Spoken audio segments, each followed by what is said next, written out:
Uh, Firstly, I want to thank everyone who left all those lovely messages on the Ian Corcoran tribute video I made.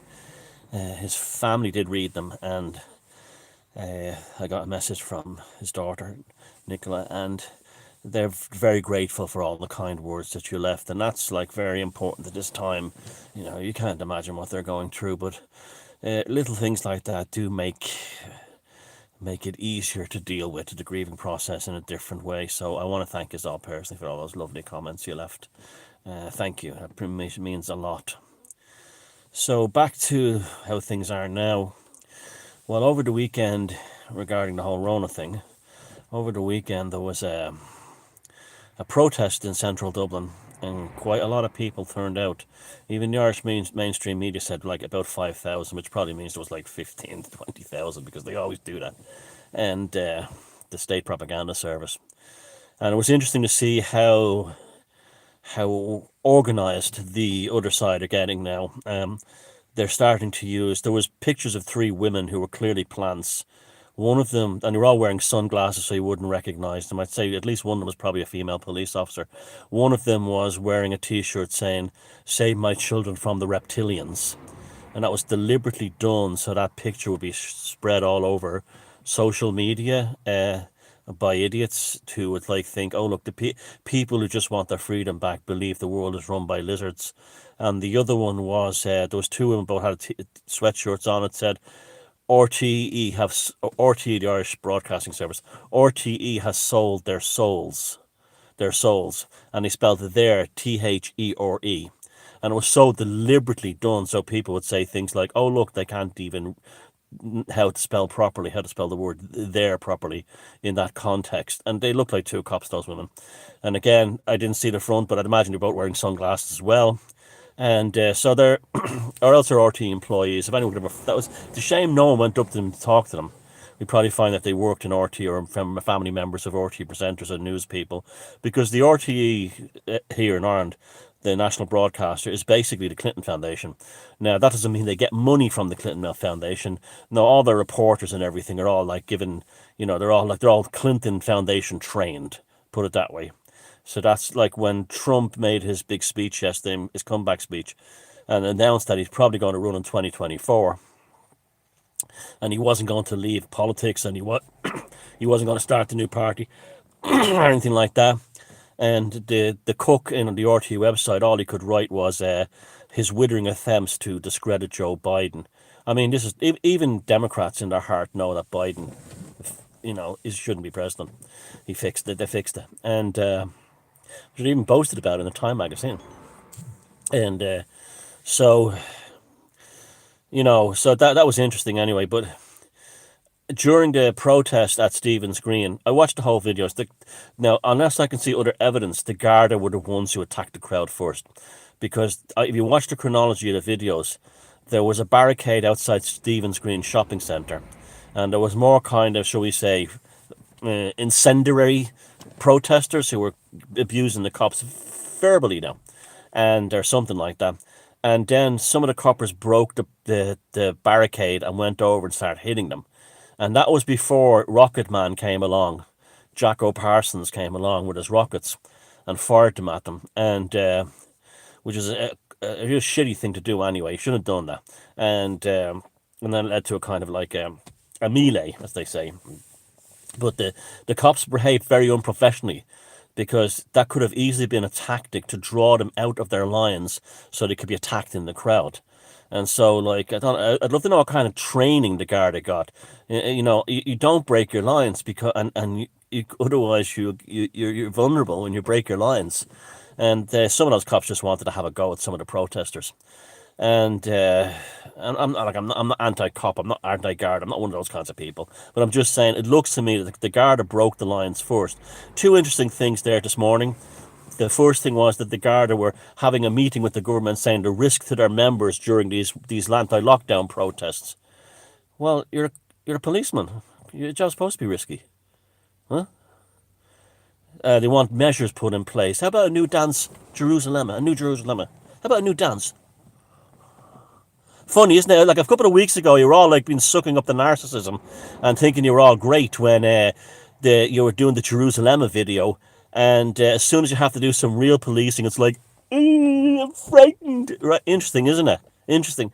And even that whole Jerusalem thing, and they did a dance routine on the Late Late Show to see the different state agencies all pissed off, not because it looked unprofessional. It was like the Coast Guard were going, "Where's our dancer? Where's the Coast Guard's dancer?" And the civil defence. How come a civil defence person wasn't asked to join the dance routine? Just how pathetic these people are. Absolutely pathetic. But they just did the heroes, that crap. And yeah, they had to do real policing, and it wasn't. Nobody was clapping because we were doing dancing. No, you're not supposed to dance. You're supposed to do fucking policing.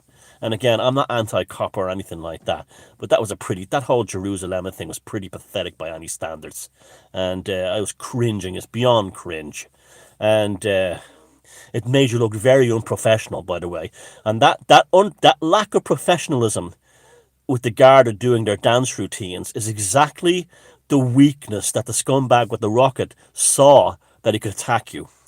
He was obviously if he was a legit protester or a troublemaker, he was looking for a chance to have a go at cops.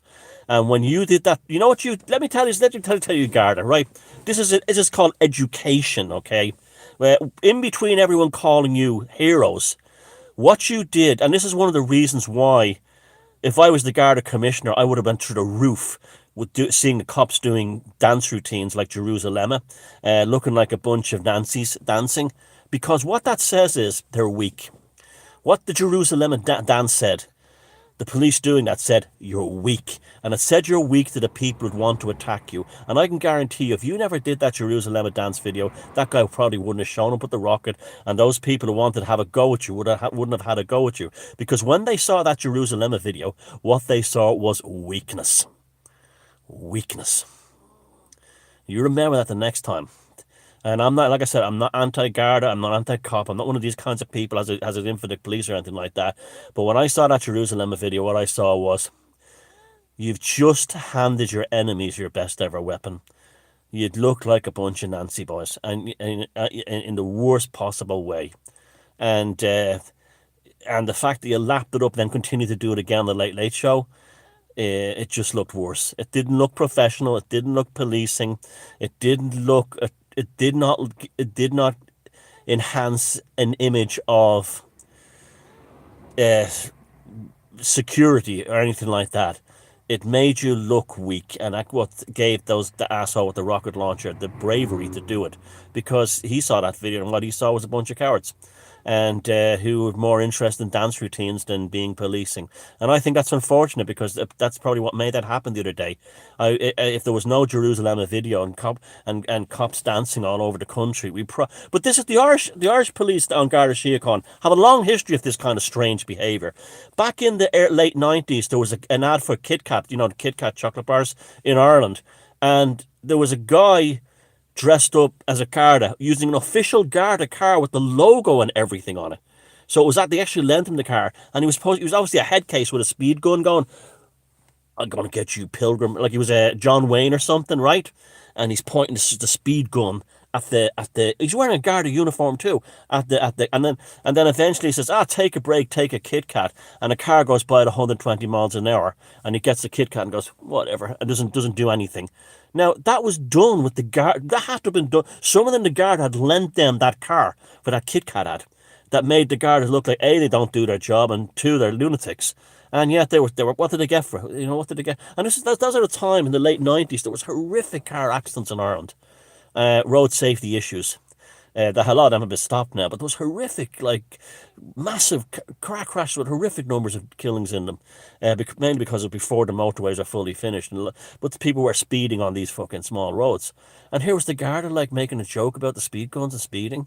And for a Kit Kat, what did they give the commissioner, a box of Kit Kats or something? I mean, so they have a long history of this. It's not new. And if I was the Garda commissioner, the first thing I would have said to them, instead of being angry at the government for not giving your police the protection, I'd be more angry at your own members for looking like a bunch of ninnies dancing in the middle of a field. But that's just me. That's just me. So that went down. And so all the RT and all the media, all they covered was that part of it. The vast majority of people there were Of course, the first thing was they're right wing Nazis. That's the new thing, If you're not a conspiracy theory, you're a right wing Nazi, or you're both. So that was the first thing. They're right wing Nazis, and these are just people who are they're cracking up. They don't have, none of them will be people living alone. They don't have anyone they can visit. Older folks, young people who just want to have a young person's life. And that's who the vast majority of those marchers were. I'm really surprised that Brendan Ogle hasn't been wheeled out by now. This is usually the period that Brendan Ogle is wheeled out with some group by the name of, Mask Off. Mask Off. And he stands there and he'll be talking about he'll be the state-sanctioned protester. So all the cameras be in his face saying, "Well, we have some." We'll say things like, "Well, we have real issues here that had to be discussed." He won't mention anything to do with the mask or anything. And the idiots on the protest side will all flock around him like they did the water charges. And then after 3 weeks, he'll be standing on the stage going, "Now, when I think of masks, I think about the walls around this country that stop refugees from coming in, and how we need more refugees coming into Ireland." And they'll spin it off out into oblivion. But I'm really surprised Brendan hasn't been showing up. They must. I guess because we sussed them out years ago. But yeah, Brendan, you're very quiet lately. Where's your anti-mask, anti-lockdown group that you inevitably you would event around now? But a lot of that kind of crap. You see that they've gone to the next level. They've gone dark. I mean, if you have the Irish government sending spies, or if it's the government or NGOs or whatever, sending spies to other countries to undermine their public health authorities against their own democratic wishes, this country's getting like the GDR, the old East Germany. It really is. I mean, we'll have COVID Stasi next. We'll have like secret arrests and people disappearing in the middle of the night because they believe in something like undemocratic, something like they'll declare herd immunity be right wing. They'll disappear in the middle of the night. We're one step away from that in this country. That's how we are one step away from. We are an absolute total Soviet, and proof of that was one of the top cops here had to specifically. He initially mentioned that there was extremists from all groups at the riot, and he said including far left. Well, for some reason, for some very strange reason, he had to appear on camera saying, "Oh no, none of them are far left," like as if. I mean, that just proves that the state is a Soviet. Because he had to actually go out there and specifically mention that they were not far left there. Well, but why was that even brought up? Why was that even mentioned? Because the state so obviously sanctions, protects, and looks after the far left elements in this country, and that includes Antifa. And yeah, they proved it. The government nailed their colours to the mast when he said that. Oh no, there was no far left there. They're the grand bunch of lads. They are the far left. Are a grand bunch of lads. When they're burning down shops and when they're attacking, when BLM are attacking and beating up people in Blanchardstown shopping centre because of they're white. They're a grand bunch of. They're not far left. They're not far left. The people who were beat up that were shopping there, they're all far right though. This is literally what we're dealing with now. And again, I'm not left, right wing. I'm not right wing. I'm an anarchist. I'm right in the middle. I don't care. I don't like far left and I don't like far right. I don't like left. I don't like right. But it's just I'm not political in this way. It's just an observation based on being neutral. I'm not on the chessboard. I'm looking at the chess game. And I'm looking at the black and white squares, and I know which ones are. I know what moves are being played out here. And the current move played out with that comment by the Garda Commissioner, or whoever it was, that there was this specifically making a press statement. There were no far left there. Was him protecting the far left on behalf of the government. And all you have to do is look at the government as it is. It's completely far left, and. It's only a matter of time before someone like Desmond is made the health minister here. That's the only matter of time before that will happen here.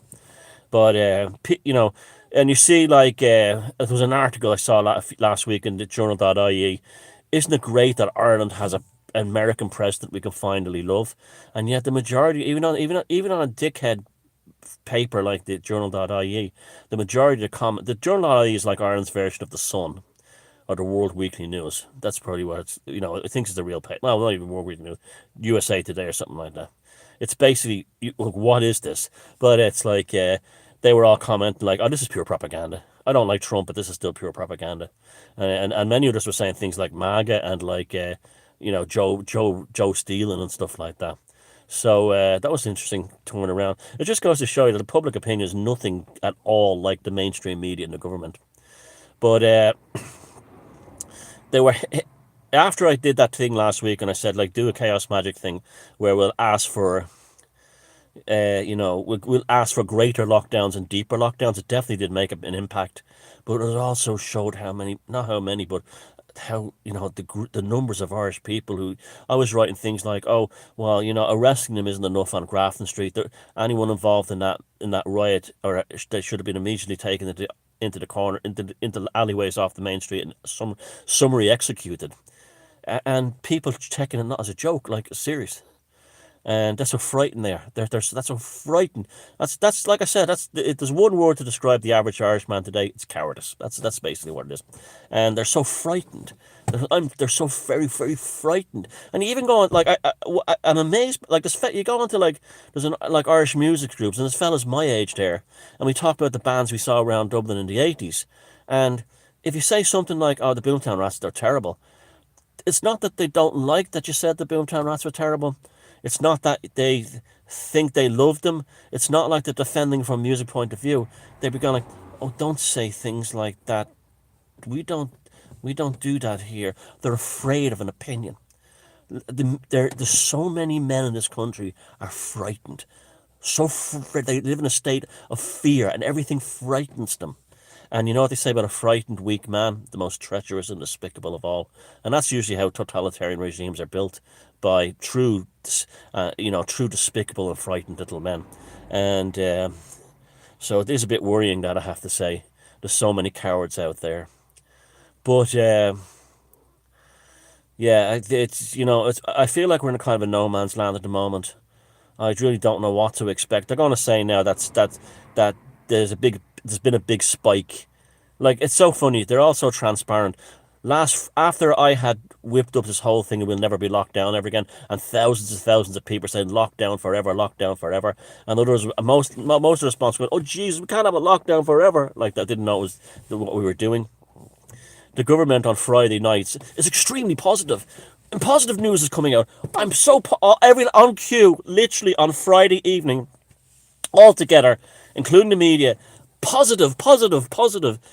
And then midnight on Friday evening, practically, the Prime Minister announces that, like, we're coming to the end of the road. Lockdown will be over. And I was like, where did that come from? The only 2 days ago you were talking about like indefinite lockdowns. That's because our thing worked. And I don't stop it, keep it up. Don't stop it. I mean, I've even come up with new ones like, here's a good one. People of colour shouldn't be forced to wear masks because it reminds them of slavery. Only white people should be allowed to wear masks. Forced to wear masks. A mask is reminding. So people of colour should not be allowed to wear masks. Let's see how they react to that one. It's a bit like the whole, you know, Islam is right about women thing. It's that kind of paradoxical chaos challenge. But yeah, keep it going.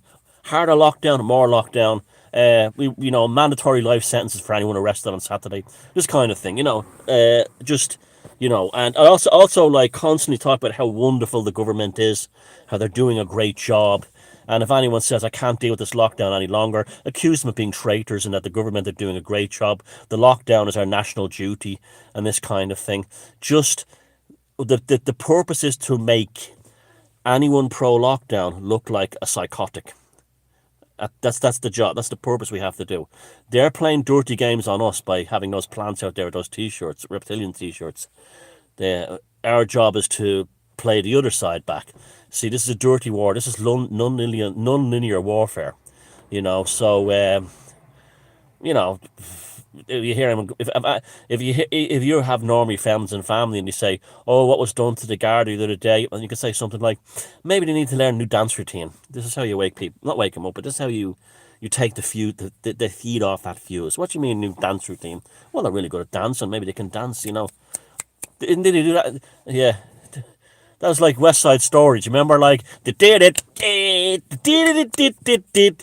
"I'm in a gang in West Side Stories. He's got a gun, but I've got to dance." I think they did that in Riverdance too as well. fighting feat. I challenge you to a dance. Because you're mad, 1916, the Irish War of Independence, when the British troops are coming down the street with their battleships in the river and everything. Patrick Pearse and Michael Collins come out doing river dance. Diddly, diddly, diddly, diddly, diddly. Yeah, they can learn a new dance routine. It's you couldn't make this world up as it is now. You could not make this world up as it is now. It's like a friend of mine said a few weeks ago, I can't wait till satire is satire again. I saw an article in The Guardian that claimed that the only reason Ireland got its independence from the British Empire was not because our ancestors fought for it, but because they were white. They did us a favour because we were white. And apparently the proof that this was happened was that when the Irish military people here, like Eamon de Valera, went to America to get lobby from Irish Americans, they didn't relate to African Americans. It's like we're trying to treat our fucking own country was being destroyed. What we were supposed to worry about racial politics at that time. I mean, this is what we're up against. And the Guardian had actually dug and dug and dug and finally found out the truth that the only reason the Irish independence movement was racist. Why? It was all white. There's only white people in Ireland back then. Doesn't matter. That's literally what we're up against. That's literally what we're up against, and. It's unbelievable, and the gaslighting and the mind controlling and the nastiness of it all, And let me tell you about the first time I was thinking the other day about NPCs, and I remember the first, when I was a kid, I used to call the average person a blid, B-L-I-D. I don't know what kind of name, the name I made up as a kid, and it meant they just did what they were told and they didn't think about anything. But I do remember two sublime NPCs. It was my friend had a sister, and she had a boyfriend, and they were over. Came over. We were going somewhere, and I was sitting in the living room next to him and her, and it was like fucking Harry Enfield or something. The two of them like this, and so just sitting there and saying. You try to be cordial, and you try and start a conversation, and my fallback has always been music. So I'd say something like, "Did you see Total Pops last night? Did you see Dexty's Dexty's Midnight Runners have a really good new song, Gino? Did you hear it?" And then they look at each other and go.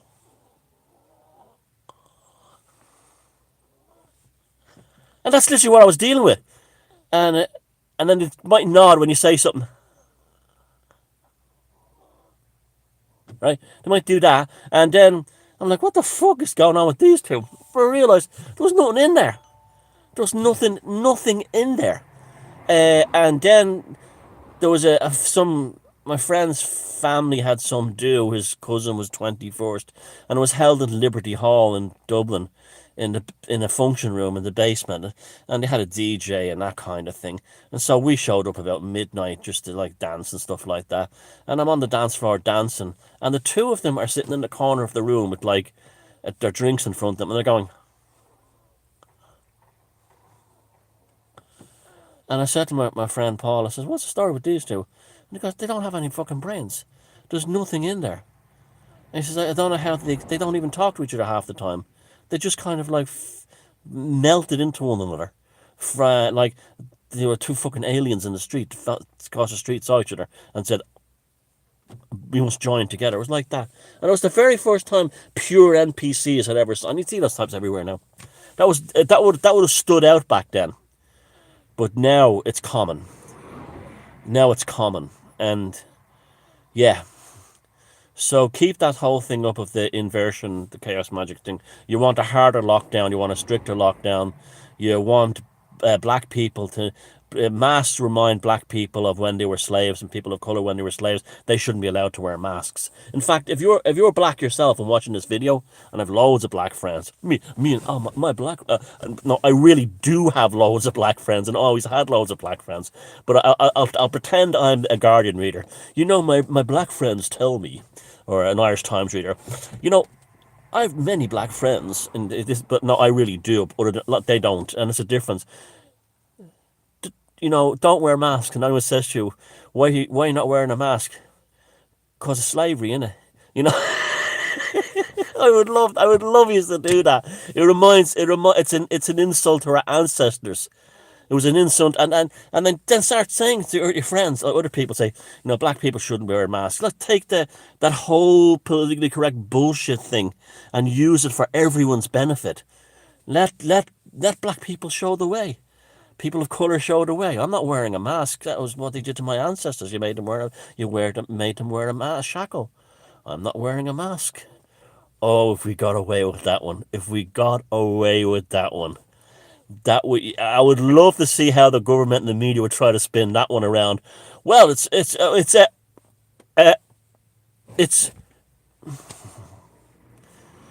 see this. Remember, always learn from the methods they've used against us.